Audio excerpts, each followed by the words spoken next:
రక్షణకర్త అయి ఉన్నాడు. దేవుడే రక్షణకర్త అయి ఉన్నాడు. కీర్తన గ్రంథము 68 అధ్యాయం 19 వచనము, ప్రభు స్తుతి నందును గాక, అనుదినము ఆయన భారమును భరించున్నాడు. దేవుడే మనకు రక్షణకర్త అయి ఉన్నాడు. దేవుని స్తోత్రం. ప్రభువు స్తుతి నందును గాక. ప్రతి దినము కూడా మనం ప్రభువును స్తుతించేవారు కావాలి. కనుక అనుదినము ఆయన భారాన్ని భరిస్తున్నాడు.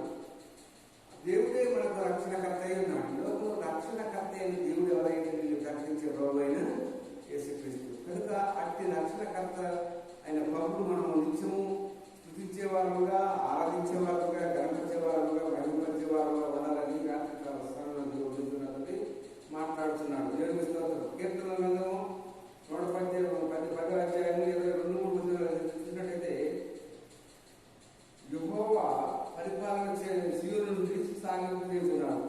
మన దేవుడు క్రీస్తు నుండి పరిపాలన సాగించి ఉన్నాడు. కనుక శత్రువులను నీవు పరిపాలన చేయండి. కనుక శత్రువైన సాధారణ పరిపాలన చేయడానికి నీకు దేవుడు అధికారం ఇచ్చి ఉన్నాడు. కనుక యుద్ధ సన్నాహ దినం ప్రజలకు ఇష్టపూర్వకం యుద్ధ సన్నాహ దినము యుద్ధం జరిగినప్పుడు, ఏదైనా గొడవ జరిగినప్పుడు నీ సన్నిధికి వాళ్ళు వస్తారు. యవనస్తులు, శ్రేష్ఠులు, పరిశుద్ధ గాలి వచ్చేదారు.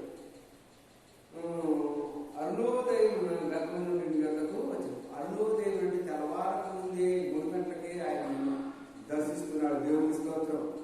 కనుక నువ్వు స్తుతిస్తావని, ఆయన గణపరుస్తావని, ఆయన నీ భారాన్ని భరిస్తున్నాడని నువ్వు ఎప్పుడైతే ప్రార్థన చేస్తున్నావో ఆయన నీకు రక్షణకర్త అయి ఉన్నట్టుగా చూస్తున్నాం. కీర్తన గ్రంథము 110 నీ శత్రువులు నీ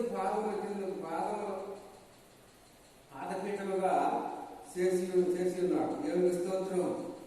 ఆయన నీ గుడిపాటు ఉన్నాడు కనుక నువ్వు కదల్చబడు. శత్రువు అనే సాతాన్ని నీ కాళ్ళ కిందనే పెట్టి ఉన్నాడు. కనుక వాడు నీ పాదపీఠలుగా వాడినట్టుగా మనం చూస్తున్నాం. కనుక దేవా,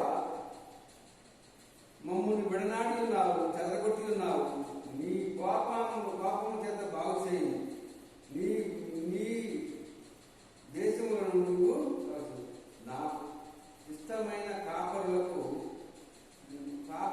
మీకు మీ యందును వారి జ్ఞానము వివేచితులతో మిమ్మల్ని. కనుక దేవుడికి ఇష్టమైన కాపరులను ఏర్పాటు చేసుకున్నాడు. ఆయనకి ఇష్టమైన వారు ఆ యొక్క జ్ఞానంతో, వివేచనతోనూ దేవుడి వాక్యాన్ని బోధిస్తారు. కనుక ఆ దేవుడికి ఇష్టమైన వారు మాత్రమే ఆ యొక్క ప్రభువును స్థుతించగలుగుతున్నారు, ప్రభువును ఆరాధించగలుగుతున్నారు, ప్రభువును గణపరచగలుగుతున్నారు. కనుక ఇష్టపూర్వకంగా దేవుడి దగ్గరికి వచ్చిన వారు కానీ ఎంత మాత్రం తోసివేసే దేవుడు కాదు. కనుక ఈ యొక్క చిన్న మాటలు